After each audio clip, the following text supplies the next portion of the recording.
வாழ்க வளமுடன். Welcome to TNPSC stars channel. Students, இன்னைக்கு நம்மளோட வீடியோ 8th ஸ்டாண்டர்ட் ஜியோகிரஃபி இடர்கள் 5th லெசன். இதில் நம்ம ஃபுல்லாக பார்க்க போகிறது 1 மார்க் கொஷின் மட்டும்தான் பார்க்க போகிறோம். இது என்எம்எம்எஸ் ஸ்காலர்ஷிப் எக்ஸாமுக்கும் ப்ளஸ் டிஎன்பிஎஸ்சி மற்றும் அனைத்து போட்டித் தேர்வுகளுக்குமே இந்த வீடியோ உங்களுக்கு யூஸ்ஃபுல்லாகவே இருக்கும். ஸோ இப்போ நம்ம ரீசெண்டாக எல்லாத்துலேயும் 8th ஸ்டாண்டர்ட் 7th 8th இதுக்கு நம்ம 1 மார்க் ஃபுல்லாக போட்டுட்டு வந்துட்டுருக்கோம். ரெண்டுலேயுமே நம்ம புக் பேக்கும் பார்த்துட்டு வந்திருக்கோம். ஸோ 8th பொறுத்த வரைக்கும் சயின்ஸு, சோசியல் மற்ற எல்லாமே தமிழ் எல்லாத்துலேயுமே நம்ம புக்கில் இருக்கிற எக்ஸசைஸ் எல்லாமே ஃபுல்லாகவே கவர் பண்ணியாச்சு. சரிங்களா? 2 மார்க் 5 மார்க் எல்லாமே பண்ணிட்டோம். இது நம்ம ஸ்பெஷலாக உள்ளே இருக்கக்கூடிய லெசனுக்குள்ளார இன்னும் என்னென்னலாம் கொஷின் கேட்கறதுக்கான வாய்ப்புகள் இருக்குது அப்படிங்கிறதுக்கு அந்த மாதிரியான கொஷின்ஸ் நம்ம எடுத்து போட்டிருக்கோம். சரிங்களா? நான் ஏற்கனவே சொன்னதான் உள்ள ஹைலைட் பண்ண ஏரியாவில் இருந்து இருக்கும், சில முக்கியமான இடங்கள்ல இருந்து முக்கியமான கொஷின்ஸ்லாம் இருக்கும் இல்லையா? ஸோ அது நீங்கள் குட்டீஸுங்கிறதுனால உங்களுக்கு தெரியாது அப்படிங்கிறதுக்காக இந்த இது நம்மளே எடுத்து போட்டிருக்கோம். சரிங்களா? ஓகே, கொஷின் பார்க்கலாம். கொஷின் பார்க்கறதுக்கு முன்னாடி நம்ம 8th ஸ்டூடெண்ட்டுக்கு என்எம்எம்எஸ் எழுதுறீங்க இல்லையா, அவங்களுக்கு ஒரு முக்கியமான ஒரு விஷயம். இந்த எக்ஸாமில் நீங்கள் ஸ்காலர்ஷிப் வாங்கினீங்கனாலும், அதாவது நீங்கள் 45% 50% மார்க் இதில் எடுத்துட்டீங்கனாலும் நீங்கள் ஸ்கூல் சப்ஜெக்ட்டுக்கும் அதிகமாக கவனம் செலுத்துங்க. 9th 10th 11th 12th 8th இது எல்லாத்துலேயுமே நீங்கள் மேக்ஸிமம் மார்க், அதாவது 55% இருந்தால் மட்டுமே ஒவ்வொரு இதுலேயும் உங்களுக்கு ஒரு குறிப்பிட்ட பர்சன்டேஜ் மார்க் எடுக்கணும்னு சொல்லுவாங்க. 11th 60% அந்த மாதிரி எடுத்தீங்கன்னா தான் உங்களுக்கு 4 வருஷமும் தொடர்ந்து ஸ்காலர்ஷிப் இருந்துகிட்டே இருக்கும். சரிங்களா? ஸோ இது நல்லா படிக்கிற ஸ்டூடெண்ட்டுக்கான ஒரு தேர்வு தான். சரியா? ஸோ அதனால இதில் மட்டும் இல்லை, இதில் வாங்கிட்டோன்னா ஓகே அப்படின்றாதீங்க. கிளாஸ் டெஸ்ட்லேயும், அதாவது ஆனுவல் எக்ஸாம்லேயும் நீங்கள் நல்ல மார்க் எடுத்துருக்கணும். சரியா? 7th 55% இருக்கணும், 8th 55%, அதே மாதிரி 9th 10th எல்லாத்துலேயுமே நீங்கள் கண்டினியூஸாக நல்ல மார்க் எடுக்கணும். ஸோ அதுலேயும் ஃபோக்கஸ் பண்ணணும். ஓகேவா? ஸோ இப்போ 8th எக்ஸாம் எழுதுவீங்களே, அதுலேயும் நல்ல மார்க் எடுக்கணும். அதனால் சூப்பராக படிங்க. ஜஸ்ட் பாஸ்க்கெலாம் இங்கே வேலையே கிடையாது. 55%னா என்னங்க, நியர் 300 எடுத்துருக்கணும் டோட்டல் மார்க். ஓகேவா? ஸோ அதனால் அது உங்களுக்கு சொல்லாமல் விட்டுருந்துருப்பேன். ஓகே, ஸோ அதுவும் கேர்ஃபுல்லாக பாருங்க. ஓகே ஓகேம்மா, கொஸ்டின் பார்க்கலாம். மனித உயிர்கள் மற்றும் உடைமைகளுக்கு அச்சுறுத்தலை உருவாக்கும் நிகழ்வுகள் என்னன்னு சொல்றாங்க? இடர்கள் அப்படின்னு சொல்றோம். ஸோ உயிர்கள், உடைமைகள். உயிர்கள் நம்ம இந்த மாதிரி வெள்ள அபாய எச்சரிக்கை, இயற்கை பேரழிவுகள், இந்த சுனாமி இதெல்லாம் பார்த்தோம். சுனாமிலாம் உயிர்களும் சேதமாச்சு, உயிர் பலியும் ஆச்சு, உடைமைகளும் முழுசா அழிஞ்சு போச்சு. சரிங்களா? அதே மாதிரி வெள்ளம் பாதிப்பு வரும் பொழுது உள்ள வீட்டுக்குள்ளாரெல்லாம் தண்ணி புகுந்து அங்கே இருக்கக்கூடிய உடைமைகளும் பாதிக்குது, உயிர்களும் பலியாகுது. அந்த மாதிரி தான். ஸோ அதெல்லாம் இடர்கள்னு சொல்றோம். சரிங்களா? மனித உயிர்கள் மற்றும் உடைமைகளுக்கு அச்சுறுத்தலை உருவாக்கும் நிகழ்வுகள் இடர்கள். ஒரு குறிப்பிட்ட பகுதியில் ஒரு குறிப்பிட்ட காலத்தில் நிகழும் ஒரு அபாயகரமான நிகழ்வு பேரிடர் அப்படின்னு சொல்றோம். பேரிடர் அப்படின்னா இப்ப நிலநடுக்கம் அந்த மாதிரியான இது வருது, அந்த இதுல எல்லாம் பார்த்தோம் அப்படின்னா பேரிடர். ஸோ அது ஒரு குறிப்பிட்ட பகுதியில் தானே வரும், ஒரு குறிப்பிட்ட காலத்தில் நிலவக்கூடிய ஒரு அபாயகரமான நிகழ்வு அது. ஸோ அதை பேரிடர் அப்படின்னு சொல்கிறோம். நம்மளுக்கு கூட நிறைய இதில் வந்து வெள்ள பாதிப்புலாம் வரும் பொழுது நீங்கள் பேரிடர் அபாய எச்சரிக்கை அப்படின்ற பேரிடர் இழப்பு அப்படின்னு சென்ட்ரல் கவர்மெண்ட் வந்து எங்களுக்கு இழப்பீடு கொடுக்கணும், இது வந்து ஒரு பேரிடர் அப்படின்னு சொல்லி கொடுக்கணும். ஏன்னா பேரிடர் அப்படின்னா நம்மளுக்கு அதிகமான அமௌண்ட் சேங்ஷன் ஆகும், அதுக்காக சொல்லுவாங்க. அது மட்டும் இல்லை, அந்த இடத்துல பாதிப்பு அதிகமாக இருக்கும் பொழுது அது பேரிடர் அப்படின்னு சொல்லுவாங்க. சரிங்களா? அதுதான். ஸோ பேரிடர்னா என்னன்னு பார்த்துக்கோங்க, அபாயகரமான நிகழ்வு. சரிங்களா? மிக மோசமான ஒரு நிகழ்வு, உயிர் பலிலாம் அதிகமாக இருக்கும், உடைமைகள்லாம் அதிகமான இழப்பு இருக்கும், அந்த மாதிரி ஒரு விஷயம். மிகப்பெரிய இழப்பையும் அதிக செலவினத்தையும் உண்டாக்குவது தான் பேரழிவுன்னு சொல்லுவோம். சரிங்களா? அதிக செலவினத்தையும் உண்டாக்குவது. சரியா? ஸோ கொஞ்சம் ஸ்பெல்லிங் மிஸ்டேக். மிகப்பெரிய இழப்பையும் அதிக செலவினத்தையும் உண்டாக்குவது என்னன்னு சொல்றோம்? பேரழிவு அப்படின்னு சொல்றோம்.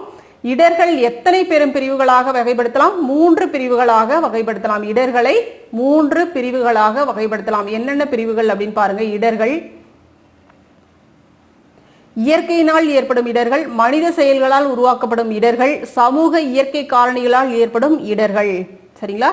இயற்கையால இடர் ஏற்படுது, மனிதனுடைய செயல்களால ஏதாவது, அதாவது ஃபேக்ட்ரி இது, இந்த இப்போ நம்ம தெலுங்கானாலாம் பார்த்தோம், அந்த கேஸ்லாம் வெளியில் லீக் ஆகி அந்த மாதிரியான உயிர் பலி, அந்த இது சமூக இயற்கை காரணிகள், இதனால் ஏற்படக்கூடிய இடர்கள். ஸோ இதில் இடர்கள் 3 பிரிவுகள். சரியா?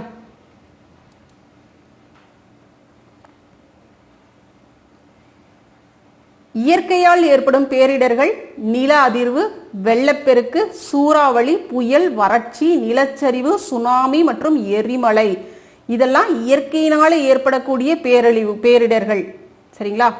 மனிதனால் உருவாக்கப்படும் இடர்கள் என்னென்ன? குண்டுவெடிப்புகள், கழிவுகள், காற்று நீர் நில மாசு, அணைக்கட்டு உடைதல், உள்நாட்டு கலவரங்கள், தீவிரவாத செயல்கள் போன்ற நிறைய விஷயங்கள் இருக்கு. ஸோ இது மனிதனால் உருவாக்கக்கூடிய இடர்கள். சமூக இயற்கை இடர்கள் அப்படின்னா என்ன? மரங்களை அழித்தல், சுரங்கங்கள் தோண்டுதல் சரியா, தோண்டுதல், கனிமங்கள் வெட்டி எடுத்தல், சதுப்பு நில காடுகள் அழித்தல். இது சமூக இயற்கை இடர்கள். பூமியின் மேலோட்டில் திடீரென ஏற்படும் கடும் அதிர்வு நில அதிர்வு. இந்தியாவில் எத்தனை நில அதிர்வு மண்டலங்கள் வகைப்படுத்தப்பட்டிருக்கு? 5 நில அதிர்வு மண்டலங்கள். இந்தியாவின் எந்த நிலப்பகுதியும் மண்டலம் 1 மண்டலத்தின் கீழ் வகைப்படுத்தப்படவில்லை. மண்டலம் 1 கீழ் வகைப்படுத்தப்பட்டிருந்துச்சுன்னா அது பேரிடர், ரொம்ப அபாயகரமான ஒரு நிகழ்வு அப்படின்னு அர்த்தம். ஸோ இந்தியாவிலே எந்த ஒரு பகுதியுமே அந்த மாதிரி அந்த கேட்டகரிக்கு கீழே வரல. சரிங்களா? ஸோ அது என்ன கேட்டகரி? மண்டலம் 1 அப்படின்னு சொல்லி அந்த கேட்டகரிக்கு கீழே இந்தியாவில எந்த நிலப்பகுதியுமே இல்லை. தேசிய பேரிடர் மேலாண்மை நிறுவனம் எங்க இருக்கு? புதுடெல்லியில இருக்கு. ஓகேவா? நில அதிர்வு மண்டலங்கள் அபாயத்தன்மை பகுதிகள் கொடுத்துருக்காங்க. மண்டலம் 5, மண்டலம் 4, மண்டலம் 3 இதெல்லாம் கொடுத்துருக்காங்க. மண்டலம் 2னா குறைவு, மண்டலம் 3 மிதமானது, மண்டலம் 4 அதிகம், மண்டலம் 5 மிக அதிகம் அப்படின்னு சொல்லப்படுது. சரியா? அதுக்கு ஊரெல்லாம் கொடுத்துருக்காங்க. இது நம்ம ஏற்கனவே நம்ம புக்லையும் கொஷின், இது 5 மார்க் கொஷின்ல வந்திருக்கு, அதை பார்த்துருக்குறோம். சரியா? ஸோ அதை பார்த்துருப்பீங்க, பார்த்துக்கோங்க என்னென்ன ஊர் அப்படின்னு சொல்லிட்டு.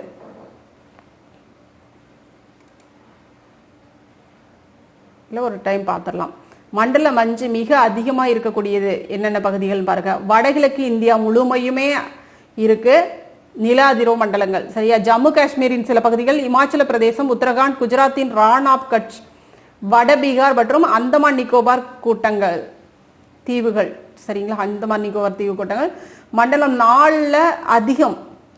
ஸோ இதை நீங்க பார்த்துக்கோங்க. மண்டலம் 5னா மிக அதிகம், மண்டலம் 4னா அதிகம், மண்டலம் 3னா மிதமானது, மண்டலம் 2னா குறைவு. ஸோ மண்டலம் 1க்கு கீழே நம்ம லிஸ்ட்ல எதுவுமே இல்லை இந்த இந்தியாவில், அந்த மாதிரி கேட்டகரியில இல்லை அப்படிங்கிறது தான் இருக்கு. ஓகே. ஸோ மண்டலம் 4ல என்னென்ன இடம்லாம் இருக்குன்னு பாருங்க. ஜம்மு காஷ்மீரின் பிற பகுதிகள், இமாச்சல பிரதேசம் தேசிய நகரமான, இமாச்சல பிரதேசத்துல தேசிய நகரமான புதுடெல்லி. ஓகே.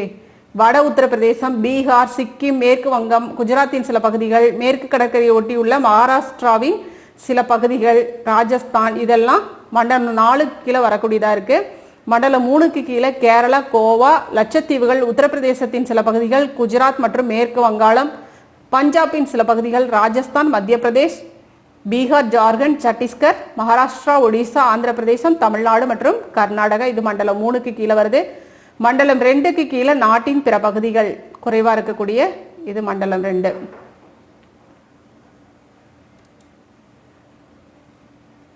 இந்தியாவில் அதிகமாக வெள்ளம் பாதிக்கும் பகுதிகள் எதுன்னு பார்த்தோம்னா பஞ்சாப், ஹரியானா, உத்தரப்பிரதேசம், பீகார், மேற்கு வங்காளத்தில் கங்கை சமவெளி மற்றும் பிரம்மபுத்திர பள்ளத்தாக்கு, கடலோரத்தில் இருக்கக்கூடிய ஆந்திரம், ஒடிசா, குஜராத், இதெல்லாம் அதிகமான வெள்ளம் பாதிக்கும் பகுதிகளாக, வெள்ளப்பெருக்கு ஏற்படும் அபாய பகுதிகளாக இதெல்லாம் இருக்கு இந்த இடங்கள்லாம். சரியா? பஞ்சாப், ஹரியானா, உத்தரப்பிரதேசம், பீகார், மேற்கு வங்காளத்தில் உள்ள இருக்கக்கூடிய கங்கை சமவெளி மற்றும் பிரம்மபுத்திரா பள்ளத்தாக்குகள், கடலோர ஆந்திர பிரதேஷ், ஒரிசா, குஜராத். ஓகே. தேசிய நீரியல் நிறுவனம் எங்கு செயல்படுகிறது? புதுடெல்லியில. வெப்ப மண்டல சூறாவளிகள் காரணமாக திடீரென ஏற்படும் கடல் நீர் எழுச்சியை என்னன்னு சொல்றோம்? புயல் அலை அப்படின்னு சொல்றோம். நம் நாட்டில் 1/3 பகுதிகள் வறட்சியினால் பாதிக்கப்படுது. சரிங்களா? இந்தியாவில் எத்தனை சதவீத நிலப்பரப்பு வறட்சியால் பாதிக்கப்படுதுன்னு பார்த்தோம்னா 16% நிலப்பரப்பு வறட்சியால் பாதிக்கப்படுது. இந்தியாவில் எத்தனை சதவீத மக்கள் தொகை வறட்சியால் கடுமையாக பாதிக்கிறார்கள்னா 12% மக்கள் வறட்சியினால மக்கள் பாதிக்கிறாங்க. சரிங்களா? நிலப்பரப்பு 16% பாதிக்கப்படுது வறட்சியினால, 12% மக்கள் வறட்சியினால பாதிக்கப்படுறாங்க. வறட்சியில் ஒரு பகுதி பெரும் மழைப்பொழிவினால், வறட்சியில் ஒரு பகுதி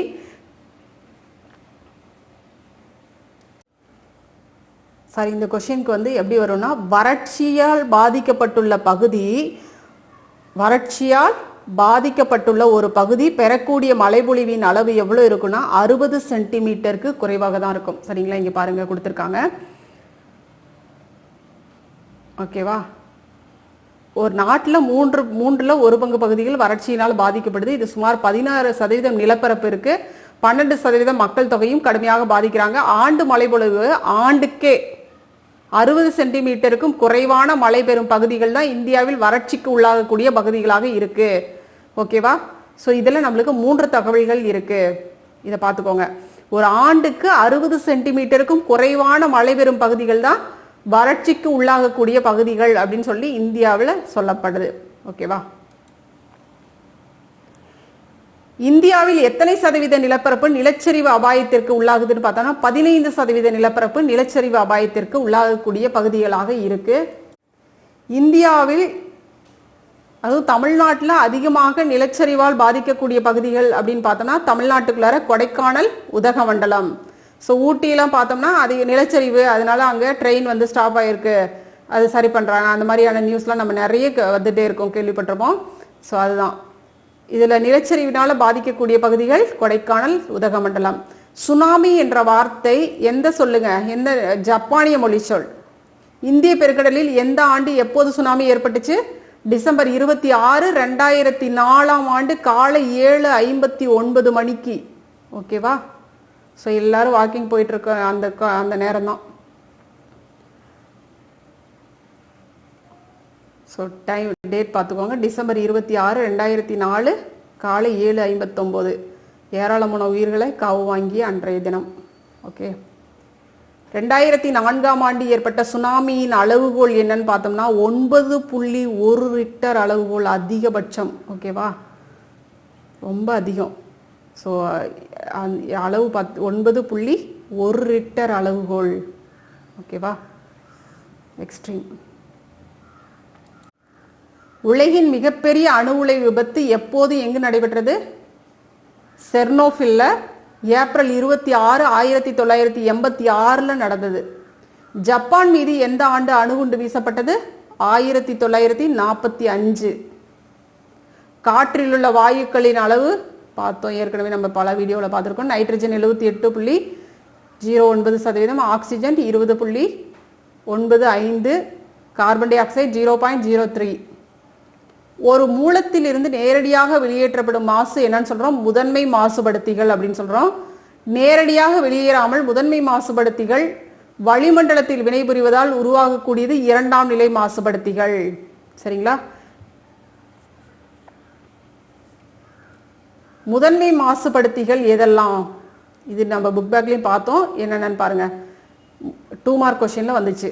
முதன்மை மாசுபடுத்திகள் எது? Sulphur dioxide, nitrogen oxide, carbon dioxide, துகள்ம பொருட்கள். ஸோ இதெல்லாம் முதன்மை மாசுபடுத்திகள். இதில் பொருந்தாதது என்ன அப்படின்னு சொல்லி கேட்கறதுக்கு வாய்ப்பு இருக்கும். ஓகேவா, ஸோ அவ்வளோதான் இந்த லெசன் பொறுத்த வரைக்கும். நீங்கள் புக் பேக் பார்த்துக்க வேண்டியதான்.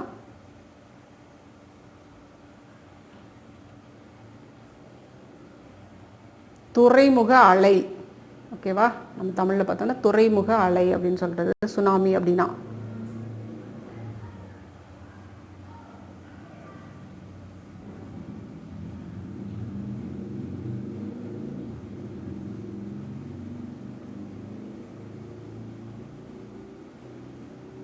இந்த இதில் இருக்கிறதெல்லாம் பார்த்துக்கோங்க. 2016 உக்ரைன் நாடு கதிர் இயக்கவியல் சார் மற்றும் சுற்றுச்சூழல் உயிர்கோள பெட்டகம் என அந்நாட்டு அரசாங்கத்தால் அறிவிக்கப்பட்டிருக்கு. உக்ரைன் நாடு கதிர் இயக்கவியல் சார் மற்றும் சுற்றுச்சூழல் உயிர்கோள பெட்டகம் அப்படின்னு சொல்லிட்டு 2016 உக்ரைன் நாட்டில் இந்த இது அறிவிக்கப்பட்டிருக்கு.